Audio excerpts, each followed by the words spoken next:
Hello my dear students, welcome back to your channel. Hope you all are doing well. Today with this video, I will try to cover all important points and formulas of chapter 12, that is atoms. In this chapter, different topics to be covered are first, alpha particle scattering experiment, then Rutherford's model of atom, after that Bohr's model, the energy level, then hydrogen spectrum, right? So let us start first with chapter name. What do we mean by atoms? You know, atom is basic unit of matter that consists of what? That consists of a nucleus surrounded by a closed negatively charged electrons. So first model of atom after discovery of electron, you know, atom is electrically neutral. So after discovery of electron, J.J. Thomson proposed model of atom, that is Thomson's model of atom. So according to J.J. Thomson, he proposed that an atom is like a sphere of uniform positive charge distribution throughout. Atom is a sphere like this one in which uniform distribution of positive charge with electrons embedded in it, electrons scattered inside that uniform distribution of positive charge like seeds in watermelon or plums in pudding. That's why this model is also called watermelon model or plum pudding model or as in bread model, right? But there are some drawbacks of this Thomson's model. What are those failures of Thomson's model? First, this model failed to explain how the positive charge holds on the electrons inside the atom. He only suggested that, according to this model, that there is uniform distribution of positive charge in which electrons are scattered inside this, right? But he failed to explain how these positive charges are distributed and holds on the electron inside the atom. It failed to explain atom's stability. And then this theory did not mention anything about the nucleus of the atom. It only tells about that there is uniform distribution of positive charge in which electrons are embedded in it. But it does not tell anything about the nucleus of an atom, and also it was unable to explain the scattering experiment performed by Rutherford. So due to failure of this model, after this Rutherford suggested model of atom, that is also called Rutherford's nuclear model of atom or alpha particle scattering experiment. Rutherford used alpha particle to perform the experiment and find the structure of atom. What is this? In this alpha particle scattering experiment, Geiger and Marsden, there was two scientists, Geiger and Marsden, performed experiments with the help of this Rutherford, right?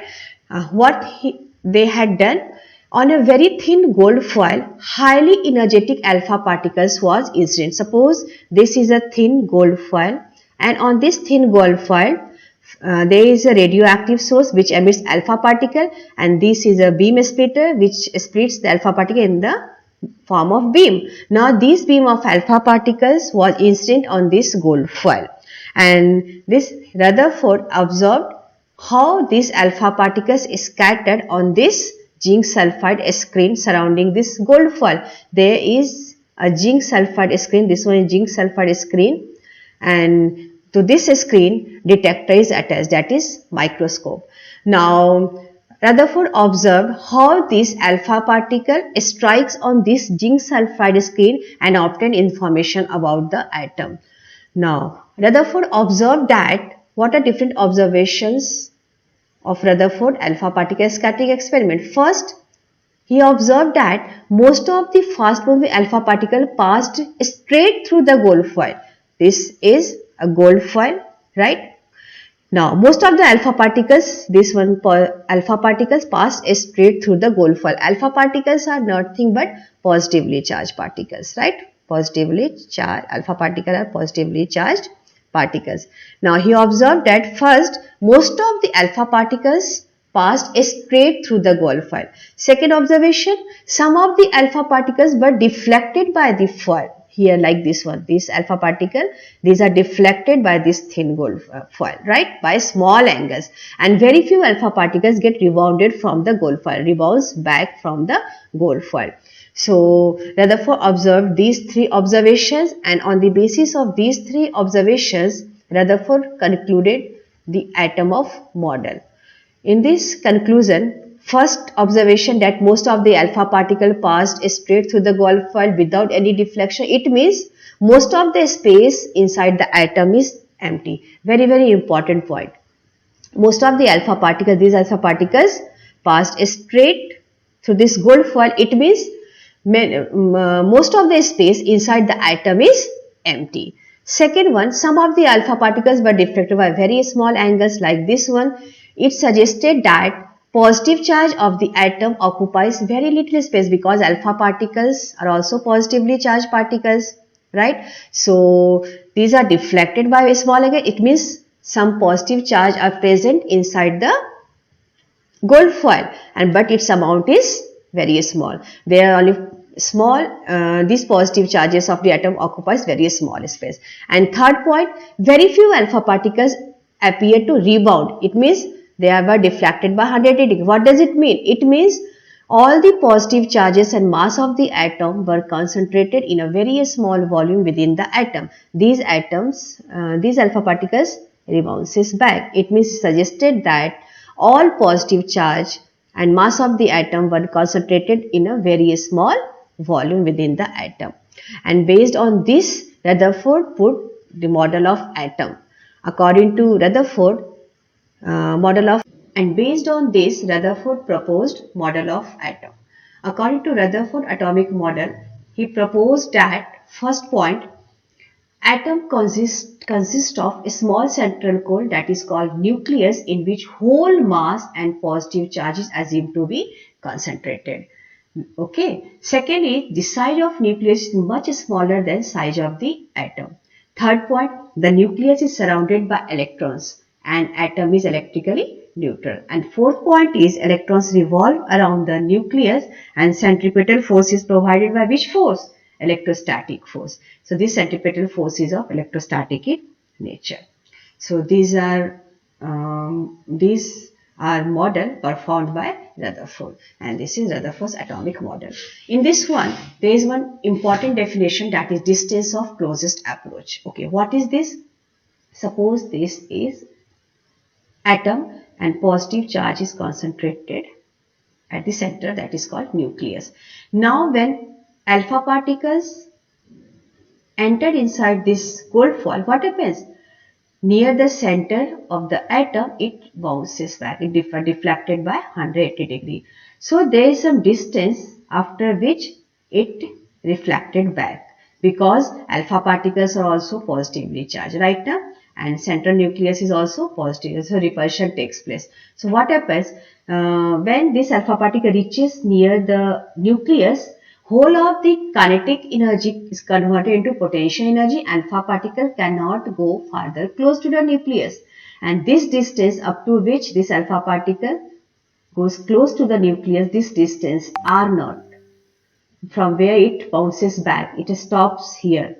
Right now, this distance R0 is called distance of closest approach, and it is given by R0 equal to 1 by 4 pi epsilon naught 4Z square by mv square. Z is atomic number of the atom, E is charge of electron, m is mass of electron, v is velocity of electron. So this is about distance of closest approach. But in this model also there are some drawbacks. What are different limitations of Rutherford's model? First one is, it does not explain the stability of the atom. Why? You know, when the charged particle accelerates, it produces electromagnetic waves. Right now, when charged particle moves in a circular motion, they emit radiations. So orbital radius, when this nucleus and this is nucleus and this is electron, when electron revolves, it emits electromagnetic radiations, right?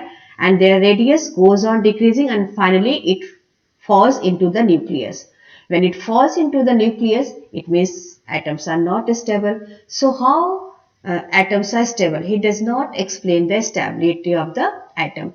And second important point is, it did not explain the arrangement of an electron inside the atom, how electrons are arranged, in which orbit they are revolving. So these are some limitations of Rutherford's model of the atom. So Bohr proposed model of the atom, especially of hydrogen atom.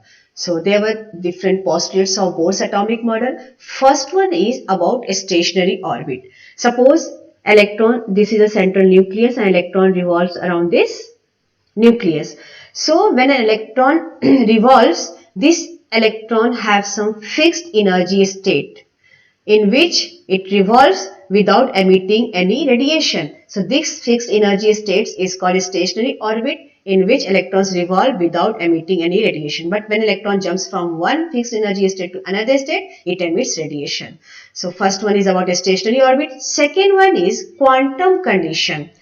According to this one, electrons revolve only in those orbits, those stable orbits where its angular momentum is equal to integral multiple of h by 2 pi. It means electrons cannot revolve in any orbit. It only revolves in those stable orbits whose angular momentum L, it means mvr, is equal to integral multiple of this h by 2 pi. It means L equal to nh by 2 pi, where L is angular momentum of electron in nth orbit, mass is m is mass of electron, vn is velocity of electron in nth orbit, and this rn is radius of nth orbit. This is also called Bohr's quantization condition, right? And third important postulates of Bohr's atomic model is frequency condition. What is this frequency condition? When electron jumps from higher initial state to lower energy state, what happens when electron jumps from high energy state to low energy state? Emit a photon of energy equal to energy difference between these two energy states. These low energy states have some energy, upper energy states have some energy. When electron jumps from higher energy state to lower energy state, it emits energy that is equal to energy of photon h nu. H nu is equal to E final minus E initial.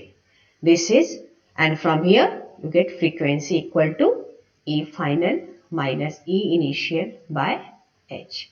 In this way, you find the frequency of the emitted radiation. This is frequency condition. So these were three important postulates of Bohr's atomic model. You must remember these three postulates. First one is about a stationary orbit.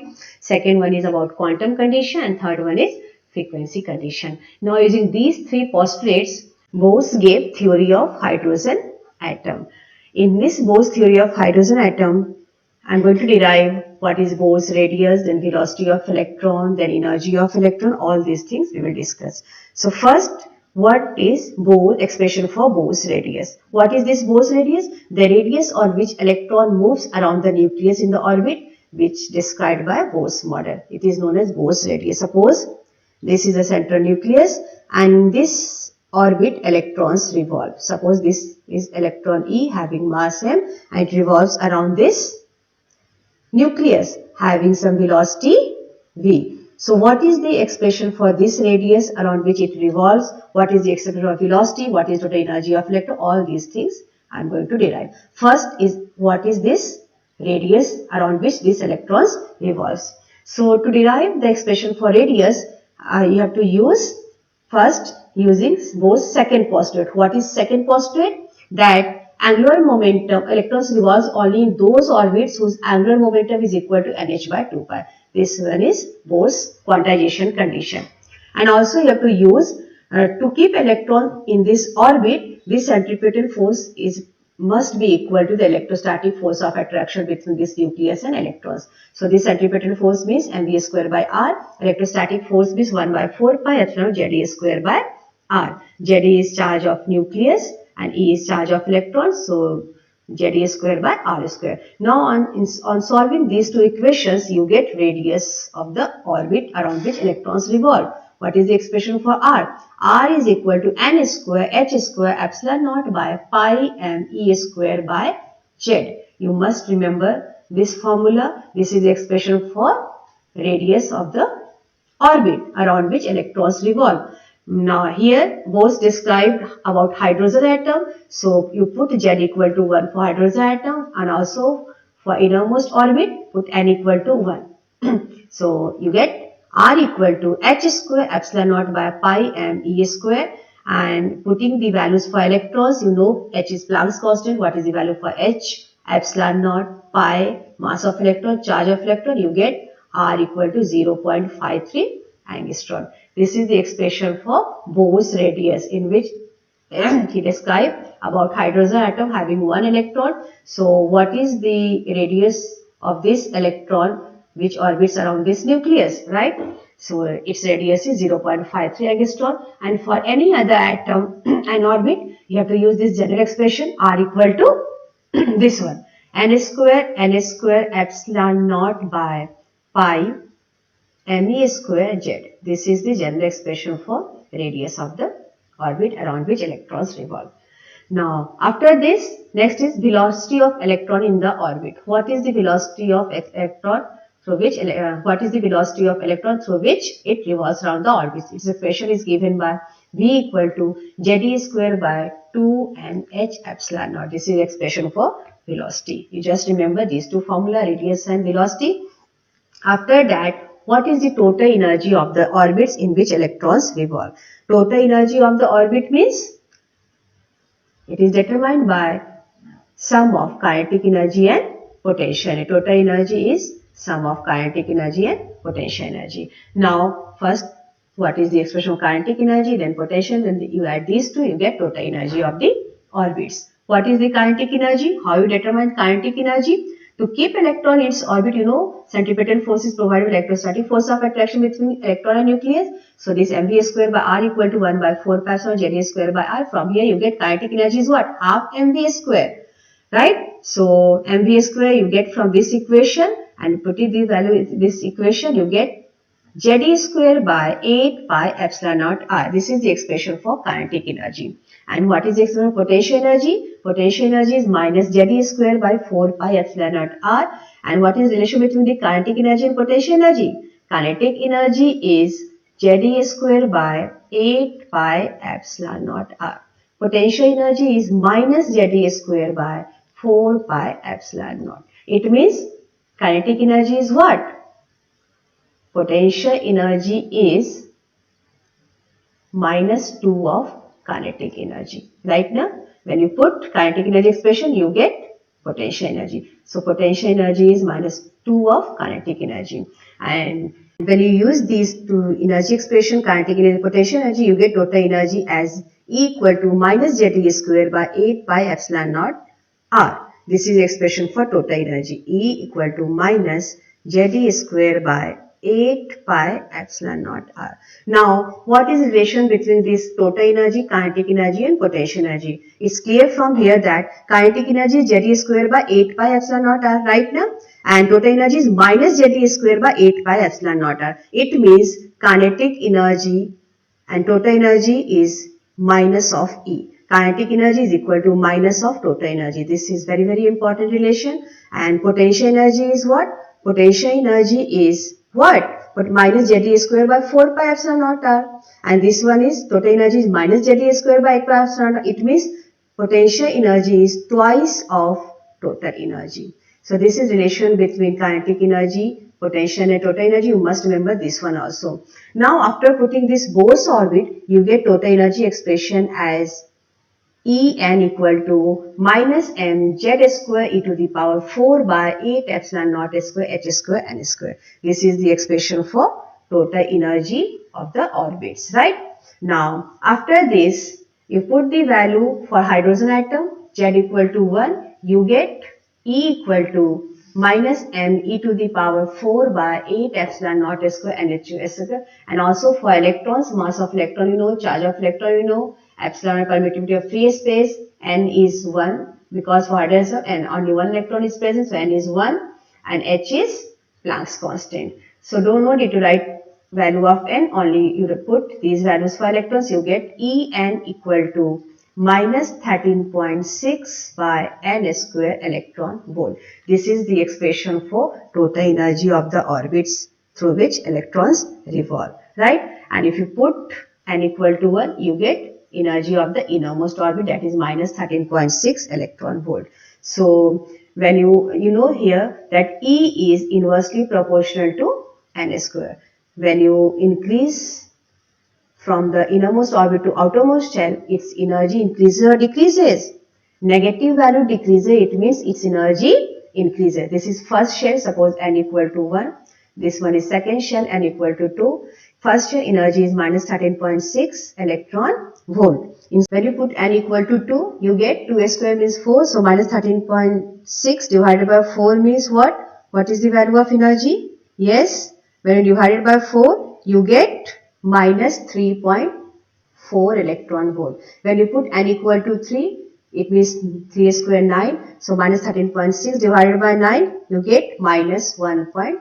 phi 1. In this way, negative value decrease. It means when you move from the innermost shell to the outermost shell, its energy increases, right? So these are about Bohr's theory of hydrogen atom, but still there are some drawbacks in this model also. What are those drawbacks? Okay, I will discuss after discussing this important concept, that how de Broglie explained Bohr's second postulates of quantization. You know what is second postulate? That angular momentum, electron only revolves only in those orbits whose angular momentum is equal to integral multiple of h by 2 pi, right? How de Broglie explained this Bohr's second postulates? De Broglie suggested that electron has wave nature, so it moves like this one. It completes one wave means lambda. So in this way, different lambdas are there. So this circumference of this atom or orbit is equal to integral multiple of lambda. 2 pi is equal to n lambda. And you know de Broglie wavelength lambda is what? H by mv. So this 2 pi r equal to n.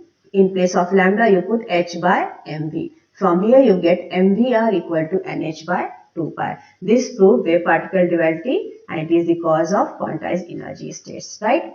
Now, what are different limitations of this Bohr's model? This topic is very important. How de Broglie explained Bohr's second postulate, that is quantization. Right now, mvr equal to nh by 2 pi.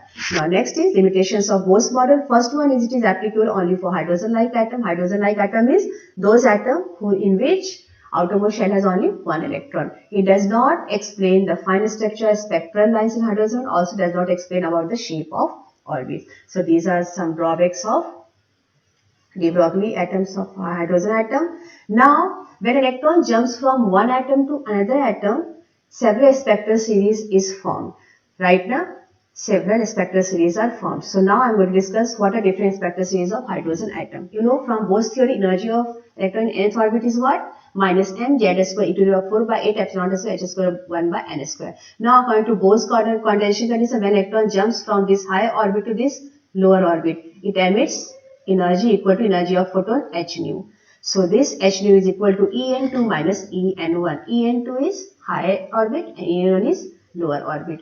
Now you put these values En2 and En1, you get h nu equal to this one. From here, nu equal to this expression mz square to the 4 by 8 epsilon naught square h cube 1 by n1 square minus 1 by n2 square. And you know nu is what? C by lambda. So from here you get wavelength of this emitted radiation is given by 1 by lambda equal to nu by c equal to mz square e to the power 4 by 8 epsilon naught square ch cube 1 by n1 square minus 1 by n2 square. And you put these values, these constants, mass of electron for hydrogen z is equal to 1, charge of electron E, epsilon naught, velocity of light h, you get 1 by lambda equal to z square r 1 by n1 square minus 1 by n2 square. And z equal to 1 for hydrogen atom, you get 1 by lambda equal to r 1 by n1 square minus 1 by n2 square. R is called Rutherford constant. Its value is what? M e to the power 4 by 8 epsilon naught square ch cube, and its value is given by 1.09737 into 10 to the 7 per meter. So this is the value of Rutherford constant. In this way, you can determine the wavelength of emitted radiation. When electron jumps from higher orbit to lower orbit, it radiates energy, and when electron jumps from lower to higher orbit, it absorbs energy. In this way, different emission and absorption spectrum is formed. Now, what are different series in case of hydrogen atom? First one is, there are 5 different series. First one is Lemon series, then Balmer series, Partial series, Bracket and Clifford. What is this Lemon series? You know, this 1 by lambda is what? R 1 by n1 square minus 1 by n2 square. When electron jumps from any orbit to this one is first orbit, this one is second, third. In this way, you draw right now. N1 is equal to 1, 2, 3, 4, 5, 6, 7. Now, when electron jumps from any orbit to this first orbit, in this case, Lemon series is formed and it lies in ultraviolet region, right? So, for Lemon series, you write 1 by lambda equal to R 1 by n1 square minus 1 by n2 square. So, for Lemon series, n1 is what? Electron jumps from any orbits to first orbit. So N1 is 1. It is 1, N1, and N2 is what? 2, 3, 4, 5. From any orbit, electron jumps to the first orbit. So this is expression for Lemon series and it lies in ultraviolet region. Now for Balmer series, when you put N1 equal to 2 and N2 equal to 3, 4, 5. So it means electron jumps for any orbit, third, fourth, fifth to the second orbit.